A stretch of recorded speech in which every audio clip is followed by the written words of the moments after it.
오늘 지난 시간에 이어서 응답을 받는 효과적인 기도 관련된 2편 내용을 진행해 보도록 하겠습니다. 우리가 그리스도인이라면은 우리가 다 하나님께 기도를 합니다.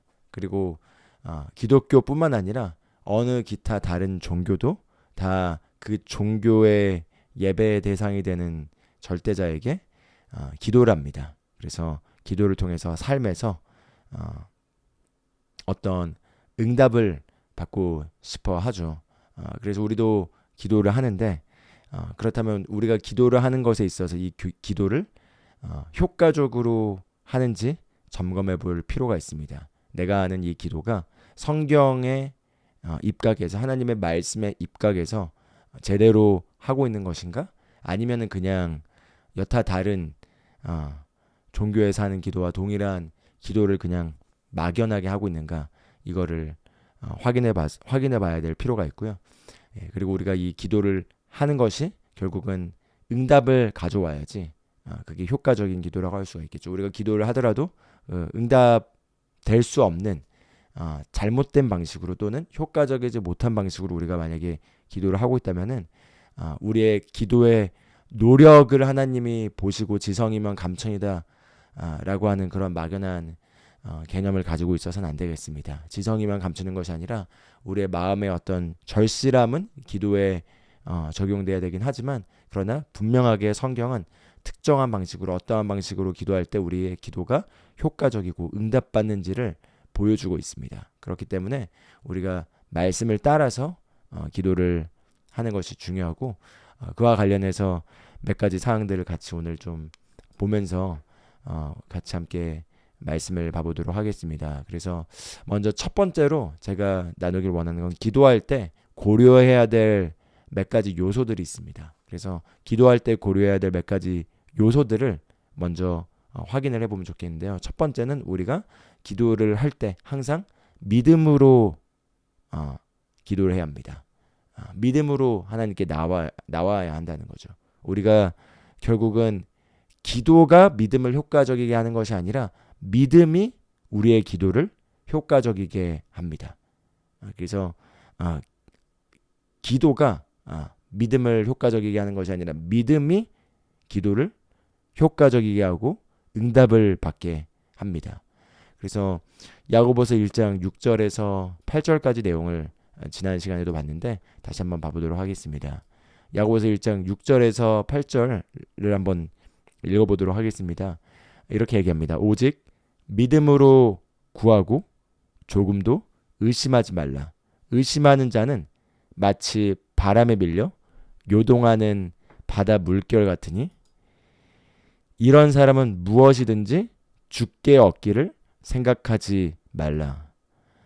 두 마음을 품어 모든 일에 정함이 없는 자로다 이렇게 얘기를 하고 있습니다. 그래서 6절을 보면은 중요한 얘기를 하고 있습니다. 오직 믿음으로 구하고 조금도 의심하지 말라 이렇게 얘기하고 있습니다. 믿음으로 구하고 조금도 의심하지 말라.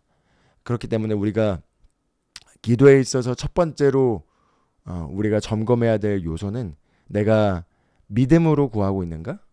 그리고 믿음으로 구한 이후에 의심하지 않는가? 이거를 항상 우리가 염두에 봐야 된다는 거죠. 지난 시간에 이 부분을 집중적으로 다뤘는데 오늘도 이 부분 믿음으로 구하는 것이 무엇인지 그리고 의심을 어떻게 우리가 거절하고 믿음을 강화시켜서 강한 믿음으로 하나님께 우리가 나아가서 구하고 기도의 응답을 받는지 이거를 나눠보도록 할 것입니다. 그래서 첫 번째는 우리가 믿음으로 구하고 의심하지 말아야 된다면은 두 번째는 하나님께서는 바로 우리의 믿음에 반드시 응답하시고 그리고 보상하시는 분임을 우리가 기억해야겠습니다. 그래서 히브리서 11장 6절을 보면은 이렇게 나옵니다. 6절 말씀을 같이 한번 읽어보면 좋겠습니다.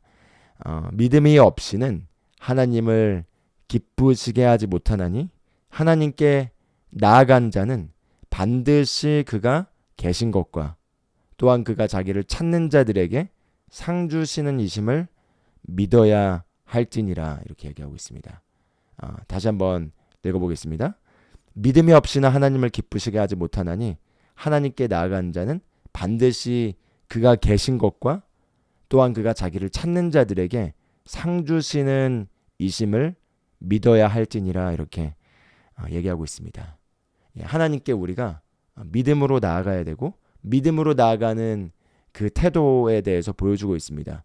믿음으로 나아갈 때 하나님이 계시다는 것을 우리가 믿어야 된다는 거죠. 그 하나님이 계시다는 걸 믿어야 되고 그 하나님께서 우리의 믿음에 반드시 보상하시고 우리가 하나님을 찾을 때 그 찾는 자들에게 보상하시는 분, 상 주시는 분이심을 우리가 믿어야 한다라고 얘기를 하고 있습니다. 그렇기 때문에 우리가 항상 기도를 할 때 고려해야 될 요소가 첫 번째는 내가 믿음으로 기도를 해야 된다는 것이고요. 믿음으로 기도를 한다는 건 의심을 거절하고 믿음으로 기도하는 것이고, 두 번째는 그 하나님이 우리가 하나님께 기도를 하는 거죠. 하나님께 예수 이름으로 기도를 하는데 예수님의 이름으로 하나님께 기도할 때 하나님이 반드시 계신 것과 그리고 하나님을 찾는 자들에게 보상하시는 분, 우리의 갈망에 응답해 주시는 분, 우리의 믿음을 반드시 보상하시는 분이심을 우리가 믿고 하나님께 나아가야 된다라는 것을 보여주고 있습니다. 그렇기 때문에 우리가 기도를 할 때마다 고려해야 되는 건 하나님이 누구이신지, 그리고 그 하나님께서 나에게 관심을 갖고 계시고 본인을 찾으실 때 그 찾는 자들에게 반드시 보상하시고 그 믿음에 응하시는 분이라는 것을 기억하고 우리가 기도를 해야겠습니다. 그게 두 번째고요. 그리고 세 번째는 바로 우리가 하나님께 나아가서 하나님께 기도를 할 때 바로 믿음으로 나아가는데 그 믿음의 시작점이자 그 믿음의 완성을 시키는 분이 예수님임을 우리가 기억을 해야겠습니다. 그래서 히브리서 12장 2절 말씀을 잠깐 같이 봐보도록 하겠습니다. 히브리서 12장 2절을 보면 이렇게 얘기합니다. 믿음의 주요 또 온전하게 하시는 이인 예수를 바라보자. 그는 그 앞에 있는 기쁨을 위하여 십자가를 참으사 부끄러움을 개의치 아니하시더니 하나님의 보좌 우편에 앉으셨느니라 이렇게 얘기를 하고 있습니다.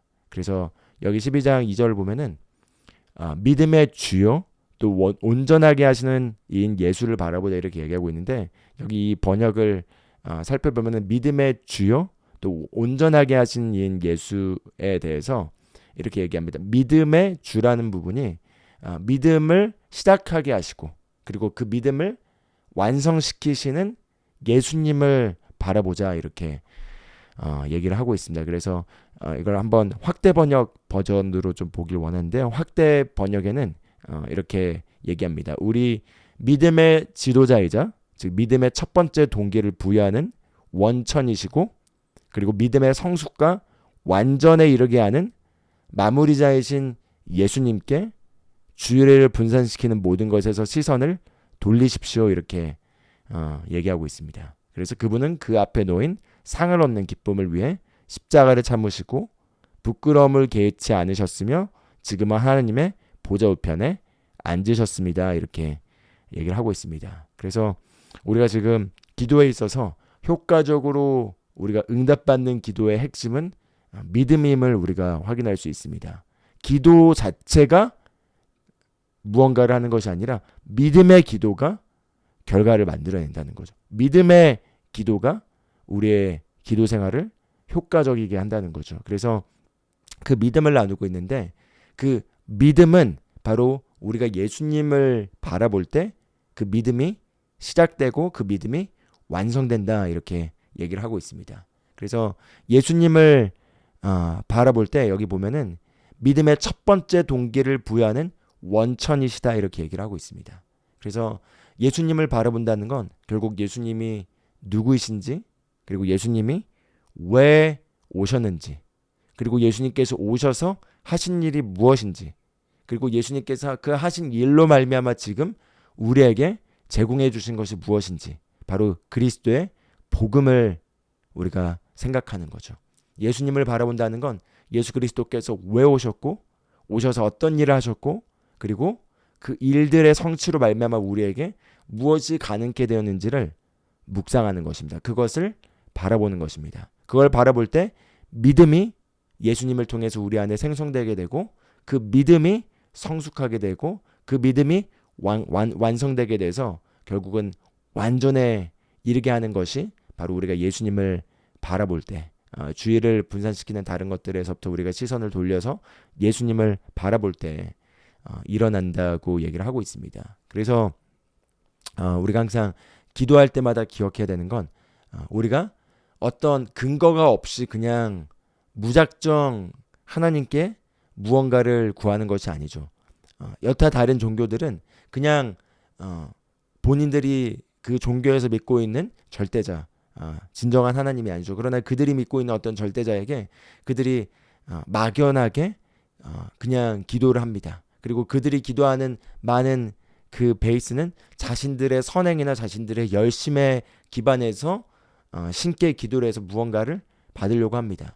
그러나 우리는 막연하게 하나님께 무언가를 구하는 것도 아니고 우리의 어떤 공의로움으로 우리의 어떤 선행으로 우리의 어떤 의로움으로 하나님께 무언가를 구하는 것이 아니라 바로 예수 그리스도의 이름으로 그리고 예수 그리스도께서 하신 일에 기반해서 우리가 확신 있게 구하는 것입니다. 그래서 예수님을 바라본다는 건 바로 뒷부분에 나와 있는 것처럼 바로 그분께서 자기 앞에 놓인 그 기쁨을 위하여 십자가의 그 고통을 참으시고 그리고 그 십자가에서 겪게 되는 수치를 멸시하시고 그리고 우리를 위해서 값을 지불하셔서 완벽하게 우리의 죄와 그리고 죄로 말미암아 들어온 사망의 형벌에 대한 값을 지불하시고 그리고 죽음을 이기시고 마귀를 패배시키시고 그리고 죽은 자 가운데서 살아나심으로써 마귀를 패배시키고 승리하심으로써 우리에게 유업을 가져다 주시고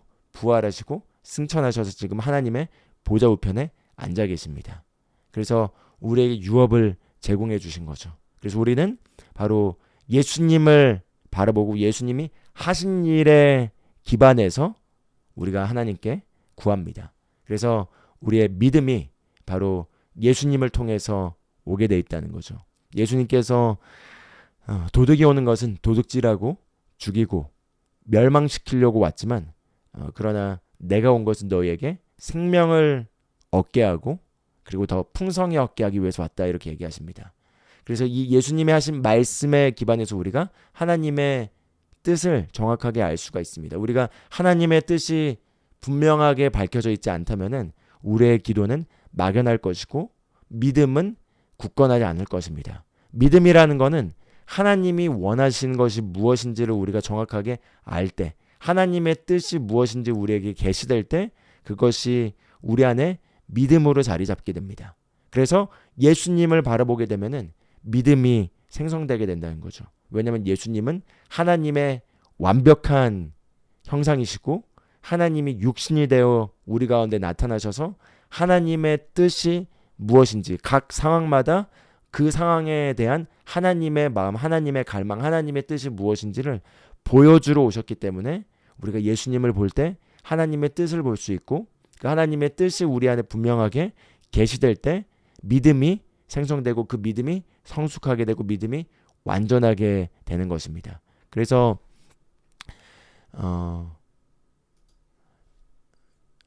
예수님은 완벽한 하나님의 모습을 보여주시는 분이십니다. 그래서 우리가 항상 구약과 신약 전체 성경 안에서 하나님의 그 완벽한 모습은 항상 예수님으로 돌아가서 예수님이 어떻게 사람들을 대하셨는지, 예수님이 어떻게 반응하셨는지, 욥기를 읽고 그 욥기에서 하나님의 뜻을 찾는 것이 아니라 예수님을 보고 예수님이 어떻게 반응하셨는지, 어떻게 대하셨는지를 통해서 그 예수님의 우리의 고리를 걸어야겠습니다.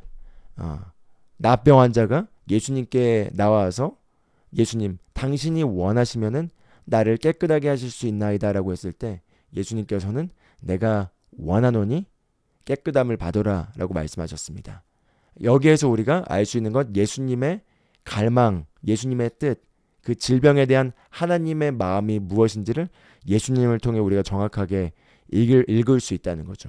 그래서 이건 실제적으로 제가 기도할 때 많이 적용하는 생각인데요.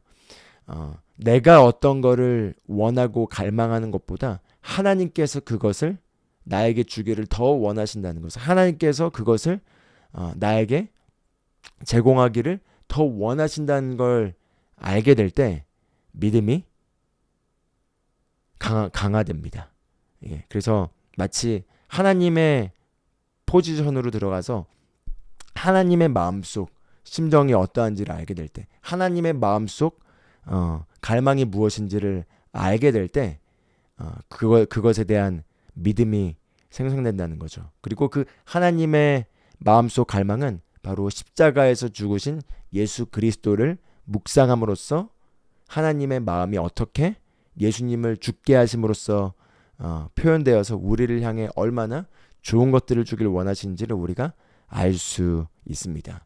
그래서 그렇기 때문에 우리가 예수님을 바라볼 때 그 예수님을 통해서 믿음이 오게 되고, 그리고 그 예수님의 말씀, 예수님이 우리에게 지금도 말씀들을 통해서, 성령님을 통해서 우리에게 말씀하고 계십니다. 그 예수님을 그래서 우리가 바라볼 때 그 믿음이 오게 되고, 그 믿음이 우리가 하나님께 기도하는 것에 있어서 믿음을 완성시키게 하도록 한다는 거죠. 그래서 히브리서 12장 2절을 통해서 잠깐 우리가 믿음이 오는 것은 바로 예수님을 바라볼 때 오는 것이고, 그리고 바로 그 예수님의 말씀을 들을 때 믿음이 우리에게 온다는 것을 우리가 잠깐 확인을 했습니다. 그럼 마지막으로 네 번째, 지금 기도에 있어서 우리가 고려해야 될 요소들에 대해서 지금 잠깐 나누고 있었죠. 첫 번째는 우리가 믿음으로 구하고 조금 더 의심하지 않아야 된다는 걸 첫 번째로 나눴고, 두 번째는 우리가 하나님께 나아갈 때 하나님이 반드시 존재하시고, 그리고 그 하나님께서 자신을 찾는, 믿음으로 찾는 자들에게 상을 주시는 분이심을 우리가 기억해야 된다는 걸 두 번째로 나눴고요.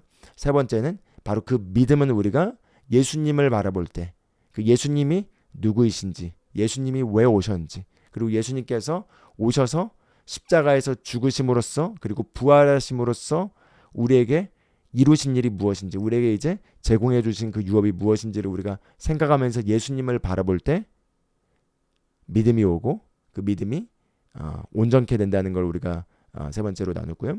예, 그리고 이제 마지막 네 번째는 바로 의심은 우리가 환경을 바라볼 때 오고, 믿음은 우리가 예수님의 말씀을 바라볼 때 온다라는 것을 고려해야겠습니다. 그래서 이게 지난 시간에 나눴던 내용이죠. 마태복음 14장 29절에서 31절 내용을 보면은 우리가 어떻게 할 때 의심이 우리에게 오는지, 그리고 어떻게 할 때 믿음이 오는지를 잘 보여줍니다. 그게 아까 방금 전에 1번 내용에서 나눈 것처럼 기도할 때 믿음으로 구하고 조금 더 의심하지 말라고 했는데, 그리고 의심한 자는 그 기도가 응답받을 것을 기대하지 말라고 얘기하고 있습니다. 그럼 우리가 어떻게 했을 때 의심이 오는지를 잘 알아야지 우리가 의심이 오는 루트를 차단하고 계속해서 믿음 안에 있을 수가 있겠죠.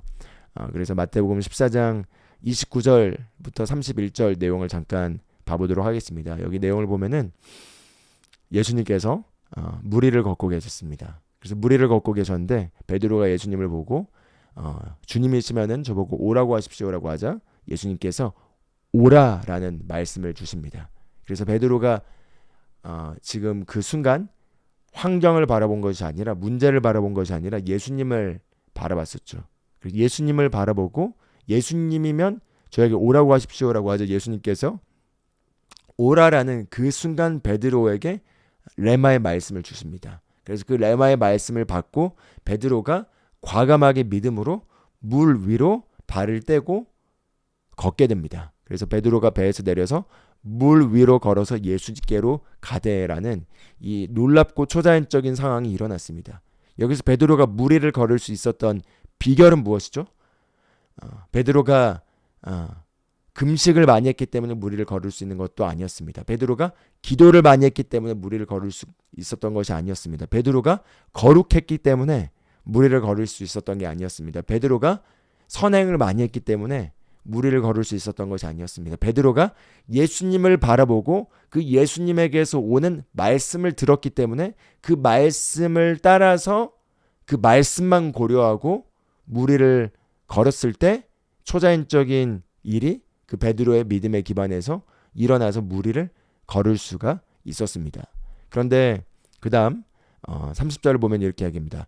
바람을 보고 무서워서 빠져가는지라 소리질러 이르되 주여 나를 구원하소서 하니 무리를 걷던 베드로가 예수님께로 가고 있었는데 문득 바람이 많이 불었고 우리가 해변이나 호수 같은 데를 가면은 바람이 많이 불죠. 바람이 부는 그 바람을 느끼고 바람을 보고 그 순간 베드로의 이성적인 뇌가 돌아가기 시작하면서 예수님을 바라보는 것에서 시선이 다른 것으로 빼앗기게 됩니다. 그래서 예수님의 말씀에만 시선을 고정시켜야 되는데 그 베드로의 시선이 예수님의 말씀에서 바람으로 돌아가게 되는 순간 두려움이 왔습니다. 내가 지금 무엇을 하고 있는 거지? 내가 무리를 걷고 있어. 내가 미친 거 아니야? 라고 하는 그런 생각이 들었겠죠. 그런 분석적인 생각이 들어가는 순간 무섭게 되었고 그래서 그 순간 무리를 걷고 있던 하나님의 초자연적인 능력이 멈추고 그리고 베드로가 자연적인 영역을 넘어서는 초자연적인 영역의 그 흐름이 끊기고 바로 자연적인 원리를 따라서 물속으로 빠지게 됩니다. 그래서 31절을 보면 예수님께서 즉시 손을 내밀어서 그를 붙잡으셨다는 거죠. 베드로를 즉시 손을 내밀어서 그를 붙잡아 끄집어내시면서 이렇게 얘기합니다. 믿음이 작은 자여 왜 의심하였느냐 하시고 믿음이 작은 자여 왜 의심하였느냐 왜 의심하였느냐 믿음이 적은 자여 왜 의심하였느냐. 그래서 여기 있는 내용을 통해서 우리가 믿음이 어떻게 오고 의심이 어떻게 오는지를 우리가 배울 수가 있습니다. 여기 보면 왜 의심하였느냐라고 얘기를 하고 있죠. 베드로가 어떻게 의심을 하게 된 거죠? 바로 바람 소리를 보게 되는 순간 의심이 들어왔습니다. 그럼 베드로의 믿음은 어떻게 시작된 거죠? 왜냐하면 믿음으로 걸었기 때문에 믿음으로 나갔기 때문에 무리를 걸을 수 있었던 거죠. 근데 그 믿음은 예수님의 말씀을 주목하고 그 말씀에 기반해서 걸었을 때 무리를 걷는 초자연적인 일이 일어납니다. 예수님께서 여기서 그를 붙잡으시면서 베드로야 너 정신이 나갔니? 너가 나라고 생각하니? 라고 하시지도 않았고요. 베드로야 나는 지금 밤새 기도하고 무리를 걸었는데 너는 기도하지도 않고 지금 이렇게 한 거니라고 말하지도 않았습니다. 베드로야 너가 지금 충분히 거룩하다고 생각하니라고 말하지도 않았고 믿음이 작은 자요 왜 의심하였느냐라고 얘기하셨습니다. 믿음이 작은 자요 왜 의심하였느냐. 그래서 저희가 지금 기도에 대해 나누고 있지만 이 기도 자체가 우리의 목적이 되어서는 안 되고 이 기도를 통해서 우리의 믿음이 효과적이게 되게 하는 것이 우리의 목적이 되어야겠습니다. 왜냐하면 믿음이 결과를 가져오기 때문입니다. 예수님께서 이렇게 얘기하시죠. 너가 믿기만 한다면 믿는 자에게는 모든 것이 가능하니라 이렇게 얘기하십니다. 그리고 예수님께 찾아왔던 그 모든 사람들이 예수님을 만나고 예수님을 통해서 자신들의 갈망에 응답을 받고 기적을 경험하고 변화를 맛봤을 때 예수님께서는 한결같이 그들에게 너의 믿음이 너를 온전하게 하였다라고 그들의 믿음을 칭찬하십니다. 너의 믿음이 너를 온전하게 하였다. 그래서 히브리서 11장 6절에서도 나와 있는 것처럼 하나님께서는 자기를 찾는 자들에게 상 주시는 분이시라는 거죠.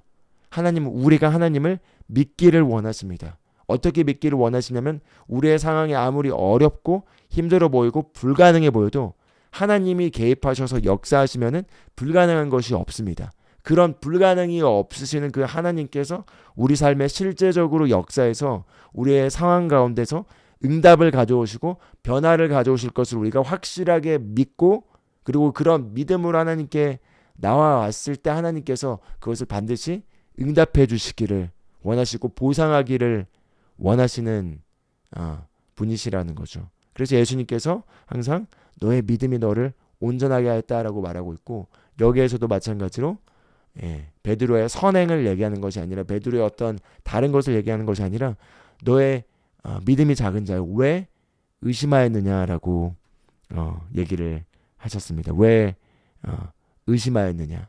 왜 의심하였느냐? 그래서 우리가 야고보서 1장 6절에 나온 것처럼 믿음으로 구하고 조금도 의심하지 말라고 했는데, 의심은 결국은 우리가 환경을 고려할 때 의심이 오게 되고요. 믿음은 예수님의 말씀을 고려할 때 믿음이 오게 됩니다. 믿음은 하나님의 성품을 묵상할 때 믿음이 오게 되고요. 의심은 나의 과거에 안 됐던 경험이나 또는 자연적이고 이성적인 생각이거나 또는 어떤 도덕적이거나 율법적인 생각으로 접근을 할 때 의심이 오게 됩니다. 그래서 그럼 정확하게 다시 믿음으로 하나님께 구한다는 게 무엇인지, 어떻게 하면 우리가 믿을 수 있는지, 이 부분을 오늘 좀 같이 나누고, 그리고 어떻게 우리가 믿음을 잘 보호하고 의심으로부터 우리의 믿음을 잘 지킬 수 있는지, 이 부분을 더 좀 나눠보는 시간을 가져보도록 하겠습니다. 그래서 믿음으로 구하고 조금 더 의심하지 않아야 되는데, 그럼 하나님께서 우리의 기도를 응답하시고, 그리고 우리의 믿음에 보상하시고, 그리고 우리의 믿음을 완성시켜서 우리의 기도가 응답받게 하는 것에 있어서 첫 번째 시작점인 믿음으로 구하는 게 무엇인지를 우리가 정확하게 그 개념을 숙지하고 있어야 되는데요. 딱 이 말씀 하나만 기억하시고 기도하실 때 항상 이 말씀을 가지고 적용하셔서 믿음으로 구하시면 되겠습니다. 그렇게 하면은 좋겠습니다. 그래서 먼저 야고보서 1장 6절 이 말씀을 기억해야 되고요. 믿음으로 구하고 조금 더 의심하지 말라. 그리고 의심하게 되는 순간 너의 기도가 응답될 걸 생각하지 말라라고 분명하게 얘기를 하고 있기 때문에 이것이 바로 우리의 기도를 잘 정교하게 점검하고 잘 살펴보는 그 요인이 되겠죠. 내가 그냥 열심히 기도를 많이 하면 그러면은 하나님께서 나의 열심을 보시고 응답하시는 것이 아닙니다. 성경은 어디에도 하나님께서 너의 열심을 보고 응답하신다고 하지 않고 믿음을 보고 응답하신다고 얘기를 하고 있습니다. 그래서 열심이 중요한 게 아니라 열심히 우리의 믿음을 살펴서 믿음이 온전하게 하는 가운데서 기도를 하는 것이 실제적인 응답을 가져온다는 거죠. 그래서 믿음으로 구하고 의심하지 말아야 되는데, 믿음으로 구하는 것은 바로 마가복음 11장 24절 말씀을 기억을 하시면은 믿음으로 구하는 것에 대한 정확한 그 컨셉을 잡을 수가 있겠습니다. 그래서 마가복음 11장 24절을 보면은 산을 바다에 빠져라고 명하고 그 말한 것을 의심하지 않는 그 23절 이후에 나온 말씀이 24절이죠. 그래서 24절 내용을 같이 한번 읽어보겠습니다. 그러므로 내가 너희에게 말하노니 무엇이든지 기도하고 구하는 것은 받은 줄로 믿으라. 그리하면 너희에게 그대로 되리라. 이렇게 얘기하고 있습니다. 여기 보시면은 무엇이든지 기도할 때 구하는 것은, 여기서 구하는 것은 우리가 이제 갈망하는 거죠. 우리가 응답되기를 원하는 거죠. 그래서 우리가 기도할 때 무엇을 원하는지도 모르고 그냥 막연하고 추상적으로 그냥 하나님께 기도해서는 안 되겠습니다. 우리가 방언으로 기도할 때는 그냥 방언으로 기도하면서 우리의 영이 조정되고 또 우리를 변화시키기 위한 기도는 그냥 기도를 하면 되지만, 우리가 무언가를 구하는 기도, 우리의 어떤 상황을 변화시키는 기도를 할 때는 예수님께서도 분명하게 이 산더러 바다에 빠져라고 명하라는 분명한 기도의 목표를 보여주고 있는 거죠. 그래서 무엇이든지 갈망하는 것을 기도할 때, 무엇이든지 우리가 원하는 것을 하나님께 기도할 때 그 원하는 것을 받은 줄로 믿어라. 이렇게 얘기하고 있습니다. 받은 줄로 믿으라. 그리하면 너희에게 그대로 되리라. 이렇게 얘기하는 게 바로, 이게 바로 믿음의 기도의 요소입니다. 첫 번째는 받은 줄로 믿어야 된다는 거죠. 우리가 기도한 것을 받은 줄로 정확하게 믿어야 합니다. 그리고 그것을 받은 줄로 믿을 때, 믿고 난 이후에 그것이 그대로 우리에게 응답되어 나타나게 된다는 거죠. 그래서 그럼 받은 줄로 믿는다는 것은 무엇일까요? 어떻게 하면 우리가 받은 줄로 이것을 믿을 수 있을까요? 믿음이 정확하게 어떻게 우리 안에서 이게 받은 줄로 여겨질 수 있는지 이거를 조금 더 자세하게 들어가서 오늘 한번 그 부분을 좀 같이 보기를 원합니다. 왜냐하면은 받은 줄로 믿는다는 것이 굉장히 추상적이고 이게 좀 어렵게 다가올 수 있기 때문입니다. 받은 줄로 내가 받은 줄로 믿은지를 어떻게 알 수 있지? 내가 받은 줄로 믿었다고 했는데 왜 의심을 하고 있지? 내가 받은 줄로 믿는다는 걸 어떻게 정확하게 내가 그거를 알 수 있고 그 안에 머무를 수 있지? 이거를 저희가 정확하게 확인할 수 있어야 되는데요. 빌립보서 4장 6절에서 7절을 보면은 여기에서 중요한 단서를 우리가 발견할 수 있습니다. 먼저 첫 번째로는 이렇게 얘기합니다. 아무것도 염려하지 말고 다만 모든 일에 기도와 간구로 너희 구할 것을 감사함으로 하나님께 아뢰라. 이렇게 얘기하고 있죠. 우리가 방금 전에 봤던 무엇이든지 기도하고 구하는 것은 받은 줄로 믿으라라고 예수님께서 말씀하셨는데 이것에 있어서 사도 바울은 염려하지 말고 아무것도 염려하지 말고 즉 환경과 상황들을 고려하지 말고 이게 안 될 것들을 고려하지 말고 부정적인 어떤 예측들을 하지 말고 어떤 환경과 상황에 대한 안 좋은 보고들을 묵상하지 말고 그 모든 일에 기도와 간구로 너희가 원하는 것, 갈망하는 것, 구하는 것을 감사함으로 하나님께 아뢰라 이렇게 얘기하고 있습니다. 즉 하나님은 우리의 믿음에 응답하시고 우리의 기도에 응답하시고 우리를 상 주시는 분이라는 거죠. 그래서 그 하나님께서는 우리가 간구하는 것에 대해서 응답하시기를 원하십니다. 그리고 우리가 하나님을 믿기를 원하십니다. 그래서 하나님께 감사함으로 우리가 구하는 것을 분명하게 아뢰고 그리고 그것을 받은 것으로 믿어라는 거죠. 그리고 7절에 이렇게 얘기합니다. 그러면 모든 지각에 뛰어난 하나님의 평강이 그리스도 예수 안에서 너희 마음과 생각을 지키시리라 이렇게 얘기를 하고 있습니다. 그래서 너희의 마음과 생각을 지키시리라 이렇게 얘기하고 있는 거죠. 여기서 마음과 생각이 무엇이 다른지 이거를 같이 좀 봐야겠습니다. 그래서 생각, 마인드, 우리의 생각의 혼의 마인드가 있고요. 그리고 그 생각에서 주는 정보를 받아들여서 그게 영 안으로 들어가게 하는 바로 심령, 마음이 있습니다. 그래서 마음과 생각이 잘 지켜질 때 믿음이 역사하게 되는데요. 믿는다는 것은 우리의 생각에서 마인드에서는 믿을 수가 없습니다. 우리의 생각, 우리의 어떤 한국말로는 이 마인드라는 단어가 마음으로도 번역되는데 그 마음이란 게 우리의 심령, heart, 심령을 가리키는 경우도 있기 때문에 제가 마인드라는 그냥 표현을 쓰겠습니다. 그래서 마인드, 그 생각으로는 믿을 수 있는 것이 아니라 생각은 프로세스에서 그 정보들을 제공합니다. 그리고 믿는 것은 생각에서 이루어지는 것이 아니라 우리의 마음에서 심령에서 이루어집니다. 근데 우리의 이 심령은 우리의 생각이 주는 정보들을 받아들일 때 그 받아들이는 것이 믿는 것입니다. 그래서 그거를 좀 더 자세히 보기를 원하는 건 로마서 10장 10절인데요. 이렇게 얘기합니다. 사람이 마음으로 믿어서 의에 이르고 입으로 시인하여 구원에 이르느니라 이렇게 얘기를 하고 있습니다. 그래서 믿는다는 것은 바로 마인드에서 이루어지는 것이 아니라 마음에서 믿는다는 거죠. 사람이 마음으로 믿어 의에 이르고 그럼 마음에서 믿는다는 건 무엇일까요? 마음에서 믿는다는 건 그 마음 속에 마인드에서 제공해주는 그 정보를 받아들일 때 그것이 마음속에서 믿게 되어지는 것입니다. 즉 믿는다는 것은 우리의 마음속에 무엇을 받아들이냐에 따라서 그 받아들이는 것을 우리가 믿는 거라는 거죠. 마음속에 받아들이는 것을 우리가 믿는 것이라고 합니다. 예를 들어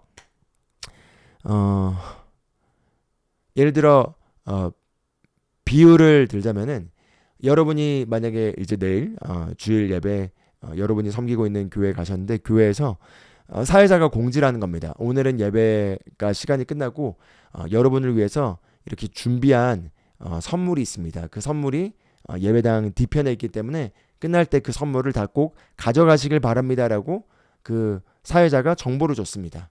그래서 그 정보를 줬는데 그 정보를 들었을 때 우리의 마인드는 그 정보를 프로세스해서 마음속으로 그 정보를 보낸데 그 마음속의 정보를 우리가 받아들일지 말지를 결정하죠.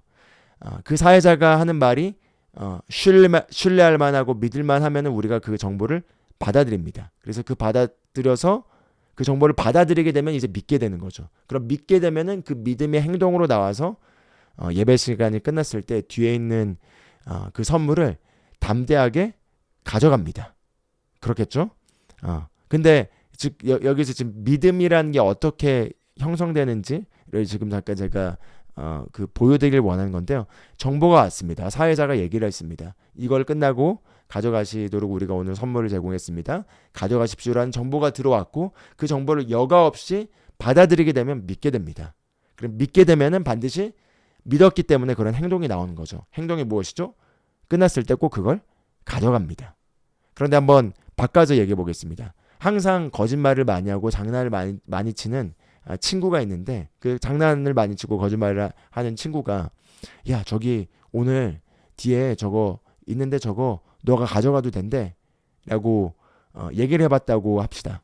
저기 있는 선물 있는데 그냥 저거 너도 가져가도 돼 라고 했는데 보통 교회에서 선물은 모든 성도들을 위해서 주는 게 아니라 이렇게 처음 오신 특별한 분들을 위해서만 주는 어떤 선물이라고 알고 있었습니다. 그러면은 그 장난을 치는 친구가 어떤 그렇게 예전에도 거짓말을 많이 했던 친구가 했던 말을 들었을 때 그걸 순수히 받아들여서 진짜라고 하기보다는 의심을 할 수 있겠죠. 에이 저거 그 모든 사람한테 주는 게 아니라 새로운 사람들 특별한 이렇게 교회에 처음 오신 분들에게만 주는 선물이야 라고 하면서 그 정보를 받아들이지 않고 거절할 수 있겠죠. 근데 그날은 그 친구가 했던 이야기가 진짜였습니다. 그런데 내가 받아들이지 않고 거절하고 그리고 그냥 선물이 있는 곳으로 가지도 않고 그냥 내가 떠나갔다면은 그러면은 내가 믿지 않았기 때문에 받지 못하는 거죠. 예, 그래서 잠깐 좀 우리가 실생활에서도 우리가 어떤 것들을 우리가 믿고 우리의 믿음의 체계가 어떻게 형성되는지를 잠깐 나누고 있는데 결국은 믿는다는 것은 우리의 생각에서 들어오는 그 정보를 우리 마음속에 받아들일 때 그게 믿게 되는 거죠. 그래서 여기 보면은 사람이 마음으로 믿는다고 얘기를 하고 있습니다. 그래서 결국은 생각에서 들어오는 정보가 마음속에 들어올 때 믿게 되는데 우리가 그러면은 아까 전에 마가복음 11장 24절에서 기도하고 구하는 것은 받은 줄로 믿으라 라고 했다면은 어떻게 받은 줄로 믿을 수 있는 거죠? 우리의 생각에서 우리의 기도의 응답이 구체적으로 이루어지는 모습을 정확하게 생각할 수 있어야 되고 정확하게 그릴 수 있어야 되고 그 그린 것을 실제로 받아들여서 이게 이루어졌구나라고 여기고 마음속에 받아들일 때 그게 믿어진다는 거죠. 근데 그걸 어떻게 우리가 마음속에 받아들일 수 있는 거죠? 바로 상상을 통해서 그 기도가 응답된 것을 구체적으로 실제적으로 우리가 볼 수 있어야지. 그래서 그거를 생생하게 받아들여서 이게 이렇게 응답됐구나라는 걸 받아들여야지 그것이 마음속에서 믿어지게 돼 있습니다. 그래서 창세기 15장 5절을 보면은 아브라함이 믿기 힘들어했을 때 아브라함의 생각 속에서는 반복되고 누적되는 그런 실패로 말미암아 믿어지지가 않았습니다. 자신이 민족의 아버지가 되고 자녀를 아내 사라를 통해서 낳을 수 있다는 것이 도대체 믿어지지 않는 그 상황에서 하나님께서 아브라함이 믿을 수 있게 하도록 돕기를 원하셨습니다. 그래서 창세기 15장 5절 6절을 보면은 어떻게 아브라함이 마음속에 그 기도가 자기의 갈망하는 것이 응답되어 믿게 됐는지에 대한 그 요소를 잘 보여주는데요. 창세기 15장 5절을 보면 이렇게 얘기합니다. 그를 이끌고 밖으로 나가 이르시되 하늘을 우러러 뭇별을 셀 수 있나 보라. 또 그에게 이르시되 내 자손이 이와 같으리라 이렇게 얘기합니다. 그래서 아브라함이 지금 잘못된 것을 보고 있기 때문에 환경을 보고 있기 때문에 그리고 그 환경을 통해서 계속해서 안 되고 있는 모습, 안 되고 있는 상황, 그리고 안 되고 있는 어떤 그 반복되는 실패들, 그것들을 바라보면서 거기에서 오는 정보가 아브라함의 마음속에 자리 잡았는데 그것은 하나님을 믿는 믿음이라기보다는 환경에서 오는 불신앙이었습니다. 불신앙은 의심의 생각을 마음속에 받아들일 때 불신앙이 오게 됩니다. 불신앙은 믿음과 반대되는 요소라고 할 수가 있겠습니다. 근데 그 불신앙이 바로 의심의 생각을 마음속에 받아들이게 되면은 그 의심을 믿게 되는 거고 그 의심을 믿는 것이 불신앙입니다. 불신앙은 의심을 믿는 것인데요. 의심의 생각을 마음속에 받아들여서 그게 마음속에 자리매김하고 있는 것이 불신앙이고 아브라함은 그 불신앙의 상태에 있었습니다. 그래서 하나님께서 아브라함을 데리고 나와서 의심을 제공하고 있는 상황에서부터 시선을 바꿔서 아브라함이 그 원하고 갈망하는 기도가 응답되는 모습을 보여주길 원했습니다. 그래서 밖으로 나가서 하늘의 별을 세라고 얘기하시죠. 그래서 하늘의 별을 세도록 아브라함의 시선을 바꾸셨고 아브라함이 하늘의 별을 세고 있을 때 아브라함의 지금 마인드를 사용하고 계신 겁니다. 하늘의 별을 셀 때 너의 자손이 이와 같으리라라고 말씀하십니다. 그래서 그 하늘의 별을 세면서 아브라함의 시선이 옮겨져서 하늘의 별을 세고 있을 때 너의 자손이 이와 같으리라고 말씀하셨을 때 아브라함이 그 순간에 믿음의 눈으로 실제 당신의 자신의 그 자녀들이 이와 같이 많아지는 것을 볼 수 있게 된 거죠. 그릴 수 있게 된 거죠. 그리고 그릴 수 있게 되고 그 순간 그것이 아브라함의 마음속으로 그 정보가 들어오게 됩니다. 즉 마음속으로 저 별들이 엄청나게 많은 것처럼 나의 자손이 나의 자녀로부터 시작해서 나의 후손들이 저렇게 엄청나게 많아지게 될 거라는 것이 그 순간 아브라함의 생각 속에서 그게 볼 수 있게 되었고 볼 수 있게 된 것이 아브라함의 마음속에 들어오게 되었다는 거죠. 우리가 로마서 10장 10절에 나온 것처럼 마음으로 믿어 의에 이른다고 했는데 창세기 15장 6절을 보면 아주 중요한 표현이 나옵니다. 아브라함이 여호와를 믿으니 여호와께서 이를 그의 의로 여기시고 이렇게 얘기합니다. 아브라함이 그 순간 하나님을 믿었다는 거죠. 즉 하나님께서 말씀하신 것을 믿었다는 거죠. 그 순간 아브라함이 하나님이 말씀하신 것이 실제적으로 응답되는 것이 보였고 응답되는 것을 보는 순간 그 마음속에 그걸 받아들인 순간 아브라함이 믿었는데 그 믿음에 대해서 이렇게 얘기합니다. 그 믿은 것을 하나님께서 의로 여기셨다. 의로 여기셨다. 의로 여기셨다. 로마서 10장 10절에서도 보면은 사람이 마음으로 믿어 의에 이르고 이렇게 얘기합니다. 그래서 의에 이른다는 것이 무엇일까요? 의에 이른다는 것에 있어서 여기에 의는 어떤 우리의 행동을 올바르게 하는 것, 어떤 행동을 의롭게 하는 어떤 그 인간의 어떤 행위의 의를 얘기하는 것이 아니라 하나님과 우리의 관계에서 우리가 하나님의 그 임재 앞에 하나님 앞에 바르게 설 수 있게 되는 그 위치를 얘기하는 것이 바로 의입니다. 바로 하나님 앞에서 바르게 설 수 있는 능력을 갖게 되는 게 바로 의인데 여기서 아브라함이 믿었을 때 의로 여겨졌다는 건 하나님과 연결되었다는 거죠. 즉 믿음이 없이는 하나님을 기쁘시게 할 수 없다고 얘기하는 이유도 믿음만이 우리가 하나님과 막힘없이 연결되게 된다는 거죠. 영적 세계에 계신 그 하나님과 우리가 영적으로 막힘없이 연결되어서 하나님이 주시는 것들을 우리가 다 여과 없이 막힘없이 받을 수 있는 모든 것이 열리게 되는 상태가 바로 의롭게 여겨진 상태입니다. 그런데 그 의롭게 여겨진 상태는 우리가 하나님을 믿을 때 그게 그렇게 된다는 거죠. 그래서 제가 히브리서 11장 1절 말씀을 여기 또 함께 가져왔는데요. 이렇게 얘기합니다. 믿음은 바라는 것들의 실상이요 보이지 않는 것들의 증거니 이렇게 얘기하고 있는데 여기서 실상이란 단어를 한번 잠깐 주목해 보면 좋겠습니다. 이 실상이라는 단어가 헬라어로는 휘포스타시스라는 단어인데요. 이 휘포스타시스라는 단어가 받침대, 받치다, 밑에서 받치다라는 뜻을 가지고 있습니다. 즉 밑에서 받치다라는 건데, 그럼 믿음은 소망에 바라는 것들을 받치는 받침대다, 이렇게 표현할 수가 있는 거죠. 예를 들자면은 제가 지금 제 앞에 그 노트북이 있습니다. 그래서 이 노트북이 제 앞에 있는데, 이 노트북을 지금 받쳐주는 받침대인 지금 책상이 제 앞에 놓여 있습니다. 그래서 이 책상이 있을 때 이 책상 위로 지금 노트북과 그 다음에 이 마이크가 소리가 나가게 하게 하는 오디오 인터페이스라는 그 음향 장비와 그 다음에 노트와 여러 가지 것들이 지금 이 책상 위에 놓여져 있는데, 이 책상이 받침대로서 받쳐줄 때 그 위에 물체들이 놓여 있을 수 있는 거죠. 마찬가지로 우리가 구하고 갈망하는 그 바라는 것을 받을 수 있도록 받쳐주는 게 실상인데, 휘포스타시스라는 단어인데, 그게 바로 믿음이라는 거죠.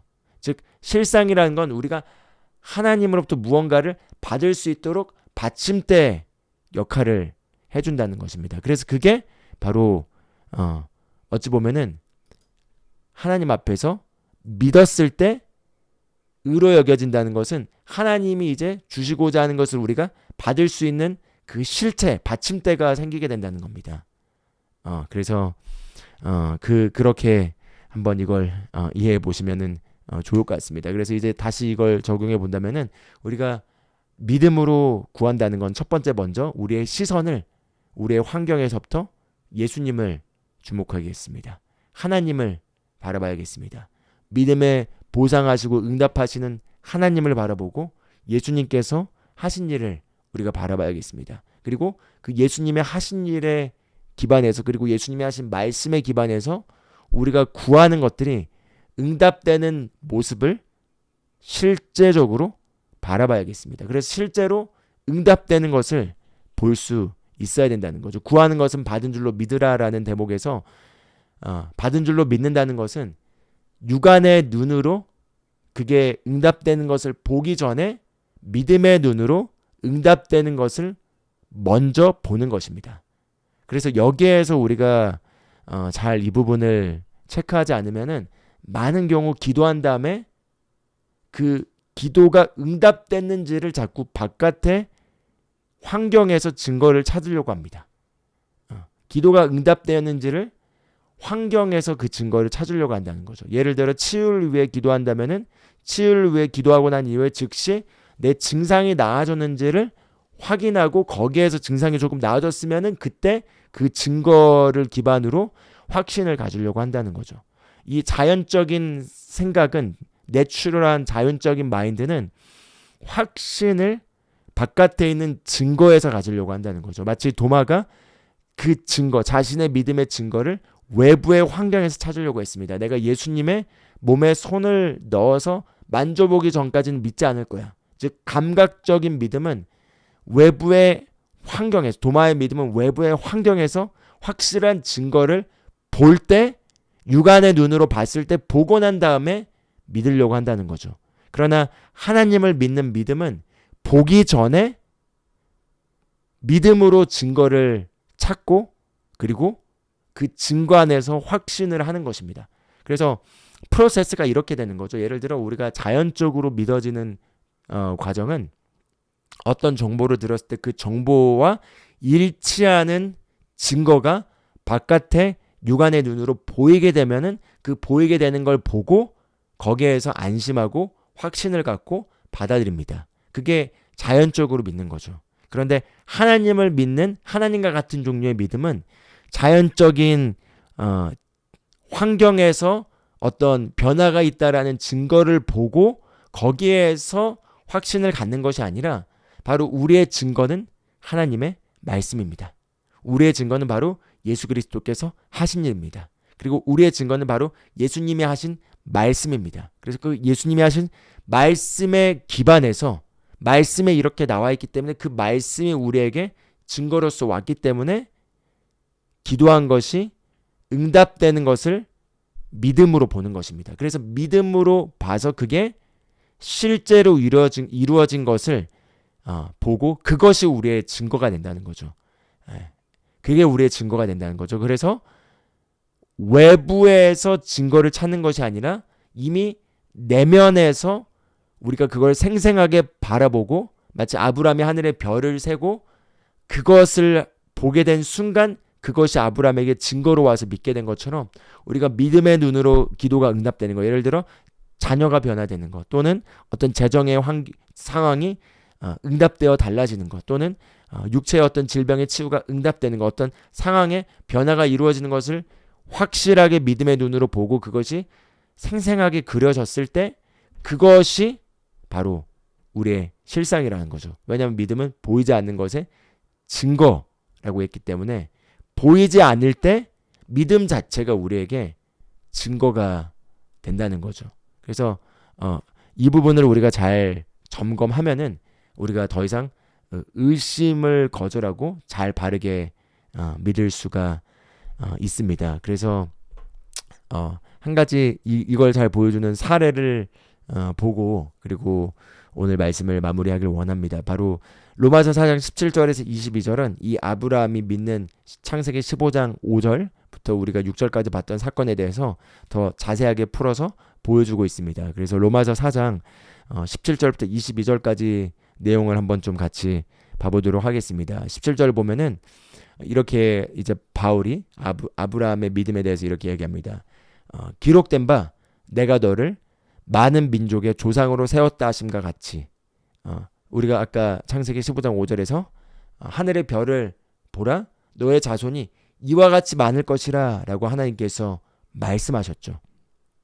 그래서 내가 너를 많은 민족의 조상으로 세웠다 하신가 같으니 그가 믿은 바 하나님은 죽은 자를 살리시며 없는 것을 있는 것으로 부르시는 이시니라 이렇게 얘기합니다.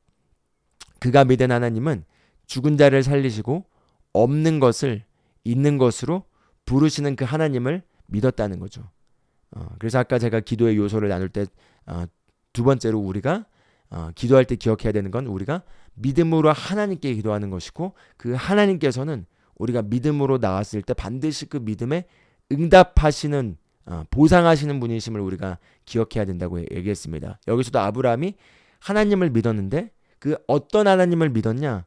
죽은 자를 살리시고 없는 것을 마치 있는 것처럼 부르시는 하나님을 믿었다는 거죠. 없는 것을 있는 것처럼 부르시는 우리가 아까 마가복음 11장 24절에서도 너희가 기도하고 구할 때 그 구한 것을 받은 것으로 믿으라 이렇게 얘기합니다. 받은 것으로 믿는다는 건 육안의 눈에는 자연적인 환경에 우리의 상황에는 아직 없지만 마치 있는 것처럼 여겨야 되고 그렇게 믿어야 되고 그리고 하나님은 그렇게 없는데 마치 있는 것처럼 부르신다는 거죠.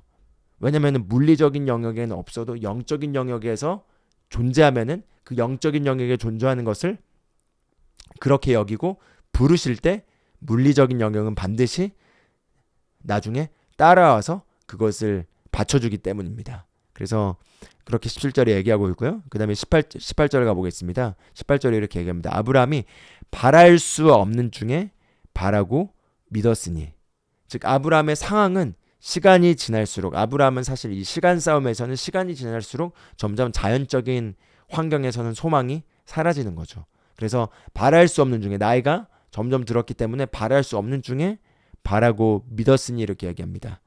바랄 수 없는 중에 바라고 믿었으니 이는 내 후손이 이와 같으리라 하신 말씀대로 즉 하나님이 아브라함에게 개인적으로 하신 그 말씀을 받았다라는 거죠. 그래서 하신 말씀대로 많은 민족의 조상이 되게 하려 하심이라라는 이것을 아브라함이 하나님으로부터 들었기 때문에 그것을 바랄 수 없는 환경 속에서 믿었다는 거죠.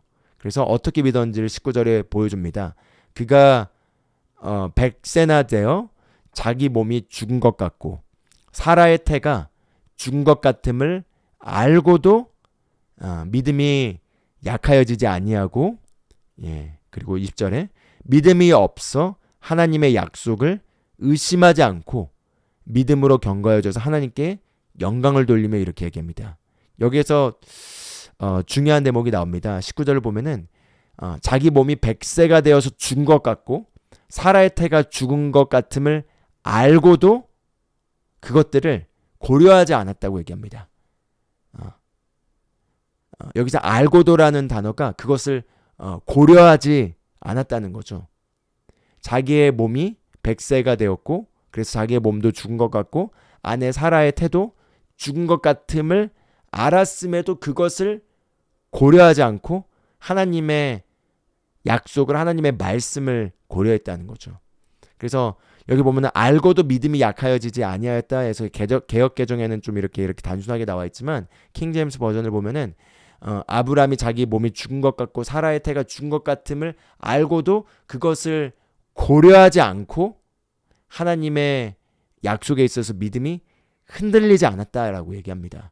그래서 아까 우리가 베드로 사례를 봤던 것처럼 베드로는 바람 소리를 고려하는 순간 의심이 왔고 그 의심이 불신앙으로 자리매김해서 물속에 빠지게 하였습니다.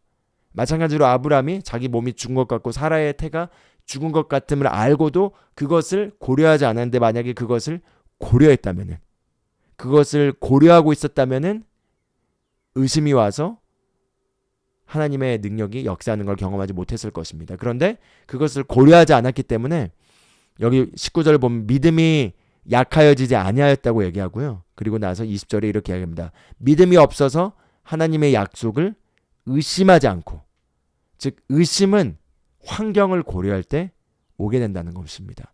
믿음은 하나님의 말씀을 고려할 때 오게 된다면은 의심은 환경을 고려할 때, 자연적인 상황들을 고려할 때, 그리고 과거의 경험을 고려할 때, 지금 어려운 그런 현상들을 보고 있을 때 거기에서부터 의심이 옵니다.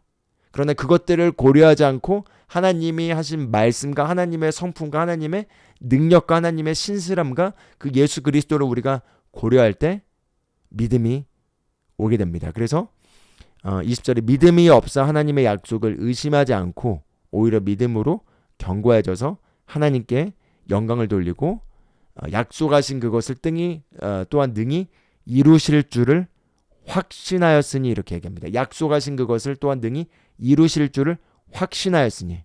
그래서 우리의 믿음의 종착역은 바로 약속하신 그 말씀을 능히 이루시는 하나님의 전지전능하신 능력을 바라보고 그 하나님의 성품을 생각하고 하나님의 신실함을 우리가 묵상할 때, 그리고 응답받은 것으로 여기고 그 응답받은 것으로 여긴 것이 실제로 이루어진 걸 믿고 그것을 이루게 하신 분이 하나님이시라는 걸 우리가 확실하게 믿을 때, 확신할 때 우리 믿음이 강하여진다는 거죠.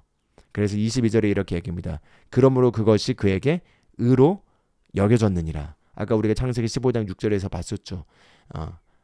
아브람이 하나님을 믿음에 그것이 하나님 앞에서 의로 여겨졌느니라. 의로 여겨졌다는 건 하나님께서 주시고자 하는 것을 막힘없이 받을 수 있는 상태의 위치로 우리가 들어갔다라는 표현으로 이해해 보시면 좋겠습니다. 하나님께서 주시고자 하는 것을 받을 수 있는 상태로 들어갔다라는 거죠. 그래서 그것이 의로 여겨졌고, 그래서 아브라함이 결국은 기도 응답을 받게 되었습니다. 그래서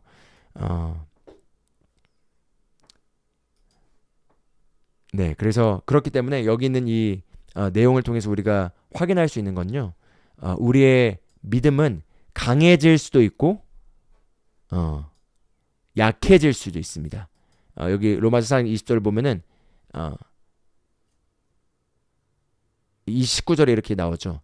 믿음이 약해지지 아니하고, 즉 우리가 기도 시간에 믿음으로 무언가를 구하고 하나님을 믿고 우리의 기도가 응답되는 것을 우리가 믿고 난 이후에 우리의 일상의 삶을 살면서 우리가 무엇에 주목하느냐에 따라서 우리의 믿음이 계속해서 강화될 수도 있고 또는 우리의 믿음이 약화될 수도 있습니다. 무엇을 주목하게 되면 믿음이 약화되는 거죠? 환경과 상황을 주목하게 되면은 우리의 믿음이 약화됩니다. 그럼 어떻게 하면 믿음이 강화되는 거죠? 하나님의 말씀을 계속해서 주목하고 하나님께서 능히 이것을 이루실 것이라는 그 믿음에 보상하시는 분이심이라는 그런 하나님의 성품을 생각하게 될 때 믿음이 강화되게 됩니다. 그래서 그렇기 때문에 이제 이걸 이제 오늘 내용을 좀 정리해서 좀 구체적으로 네 가지로 이렇게 응답받는 효과적인 기도의 네 가지 단계를 좀 나눠보고 마무리하도록 하겠습니다. 첫 번째는 우리가 기도할 때 이미 하나님께서 우리의 기도에 응답하셨음을 믿는 것입니다. 우리가 아까 마가복음 11장 24절에서 봤던 것처럼 우리가 기도한 순간 이 믿음으로 하나님께 구하고 조금 더 의심하지 말라라고 했을 때 믿음으로 구한 순간 구한 것이 실제로 응답되었음을 구체적으로 생생하게 볼 수 있어야 된다는 거죠. 아브라함이 하늘의 별을 보고 그 순간 볼 수 있었던 것처럼 우리도 우리가 기도한 그 갈망하는 것이 예를 들어 치유를 놓고 기도한다면은 몸이 완벽하게 건강하게 치유된 모습을 볼 수 있어야 되고요. 만약에 배우자의 변화, 자녀의 변화를 기도하신다면요. 자녀의 변화나 배우자의 변화가 실제로 구체적으로 생생하게 응답된 걸 볼 수 있어야 되고요. 만약에 어떤 재정의 공급의 변화나 또는 어떤 직장 상황이나 어떤 사업이나 어떤 하고 있는 어떤 일들에 있어서의 어떤 구체적인 기도를 하셨다면 그 기도가 응답되어서 상황이 변화된 것을, 그것이 달라진 것을, 그것이 응답된 모습을 생생하게 볼 수 있어야 됩니다. 그래서 그것을 생생하게 보고 그것을 하나님께서 응답하셔서 그것이 그대로 되어진 모습을 우리가 구체적으로 볼 수 있어야 된다는 거죠. 그게 되어지는 것에 있어서는 어떻게는 우리가 고려할 사항이 아닙니다. 어떻게는 하나님께 맡기시고 우리가 해야 될 역할은 믿기만 하는 것입니다.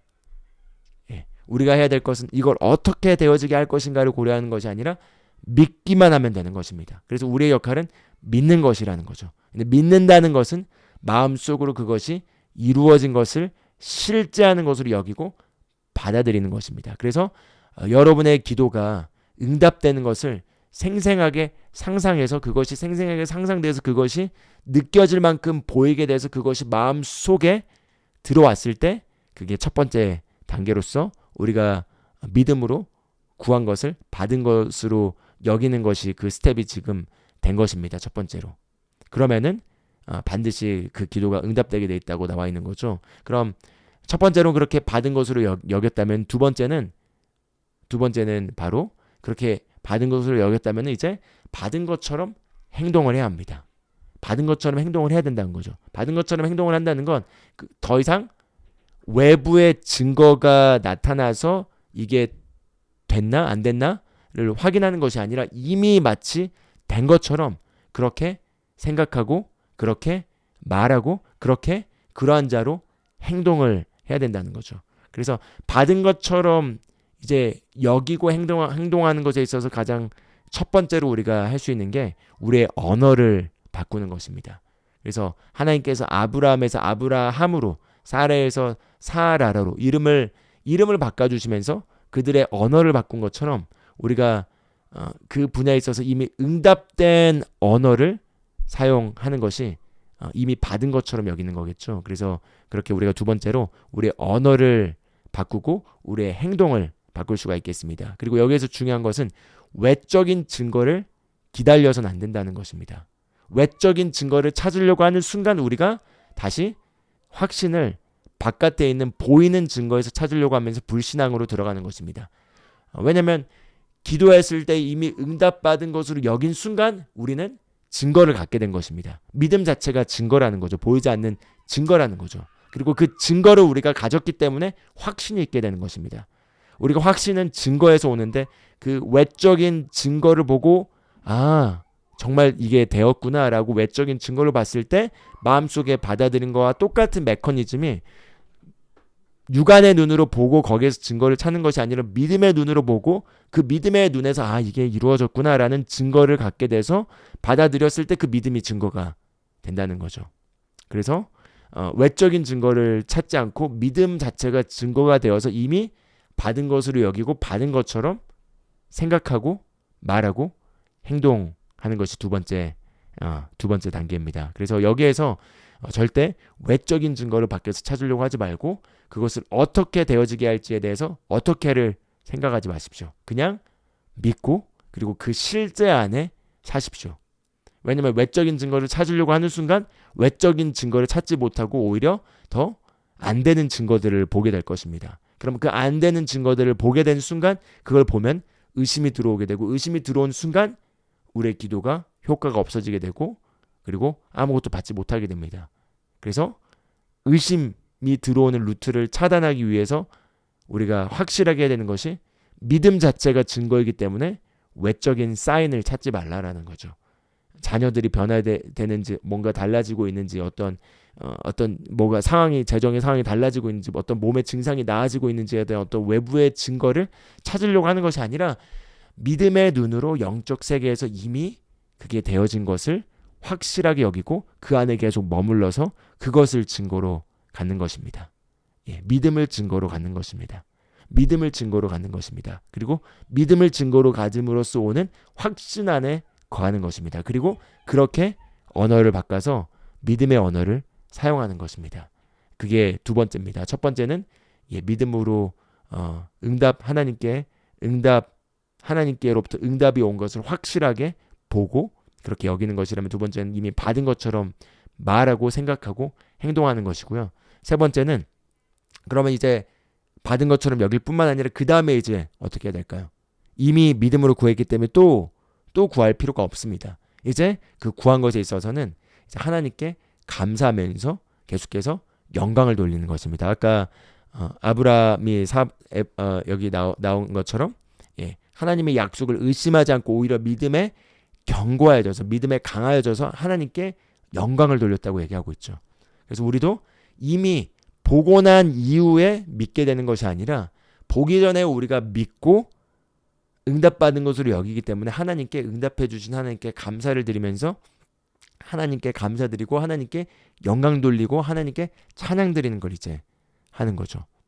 그분의 신실하심을 믿고 그리고 그분이 능히 말씀하신 것을 이루실 분이심을 온전히 확신하는 가운데서 그분이 이루실 것이기 때문에 이미 응답해 주셨기 때문에 그래서 육안의 눈에 반드시 이건 나타날 수밖에 없기 때문에 하나님께 이미 기도를 응답해 준 것에 대해서 육안의 눈에서 그게 다 나타날 때까지 기다렸다가 그게 나타난 이후에 하나님께 감사드린 것이 아니라 이미 나타났기 때문에 나타났음을 알기 때문에 미리 감사드리고 하나님께 영광을 드리는 것입니다. 그래서 감사와 기쁨의 상태, 하나님께 감사와 영광을 드리는 상태, 그게 우리의 심령의 상태에 있게 되는 거죠. 그래서 믿음 자체가 이미 받은 것으로 여겼기 때문에 그 자체가 우리에게 증거로 오게 되어서 받은 것처럼 이제 여기는 확신의 상태에서 하나님께 감사를 드리고 영광을 드리는 상태에 있게 되면은 우리의 심령의 상태가 하나님이 보시기에 의로 여겨지게 됩니다. 그래서 의로 여겨진다는 건 하나님 앞에 바로 설 수 있게 된다는 거죠. 즉 하나님 앞에 바로 설 수 있게 되는 상태가 있게 되고 그 분야에 있어서 바로 설 수 있다는 건 그 분야에 있어서 받을 수 있는 상태가 된다는 거죠. 그래서 영적으로 하나님께서 주신 것들을 다 받을 수 있는 상태가 되게 되기 때문에 그게 이제 세 번째 단계고요. 그럼 마지막 네 번째로 할 거는 이제는 방언으로 기도하시면서 성령님의 음성에 민감하게 귀를 기울이는 것입니다. 왜냐면은 어떤 거는 우리가 아무것도 할 필요 없이 그냥 되어지는 것도 있지만 어떤 것들에 있어서 성령님께서 지시를 주십니다. 어떤 것들을 하라고요.